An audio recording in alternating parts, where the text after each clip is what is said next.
કચ્છમાં એસએમસી દ્વારા જુગારધામ ઉપર મોટી કાર્યવાહી કરવામાં આવી છે. ભુજ તાલુકાના શેડાતા અને ભરાપર ગામ નજીક જંગલ વિસ્તારમાં ચાલી રહેલા જુગાર ઉપર એસએમસીની ટીમે દરોડો પાડી 45.27 લાખનો મુદ્દામાલ જપ્ત કર્યો છે. પોલીસે સ્થળ ઉપરથી 9.36 લાખની રોકડ, 9 વાહનો, 9 મોબાઈલ અને અન્ય સામાન પણ કબજે કર્યો છે. આ કાર્યવાહી દરમિયાન 7 આરોપીઓની ધરપકડ કરી માનકુવા પોલીસને સોંપવામાં આવ્યા છે. જ્યારે જુગારના મુખ્ય સંચાલક અબ્બાસ ઇબ્રાહિમ શેખ સહિત 10 આરોપીઓને વોન્ટેડ જાહેર કરવામાં આવ્યા છે અને તેમની શોધખોળ પણ શરૂ કરવામાં આવી છે.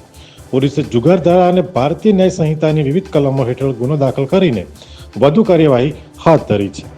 અહેવાલ કેતન સોની, ભુજ, કચ્છ. અમે તમને આપીશું પણેપણના સમાચાર. જો તમે અમારા નિર્ભય માર્ગ ન્યૂઝ ચેનલને સબસ્ક્રાઇબ કર્યું નથી તો અત્યારે જ નીચે આપેલા આઇકોન બટન પર ક્લિક કરીને સબસ્ક્રાઇબ કરો અને શેર કરવાનું ભૂલશો નહીં.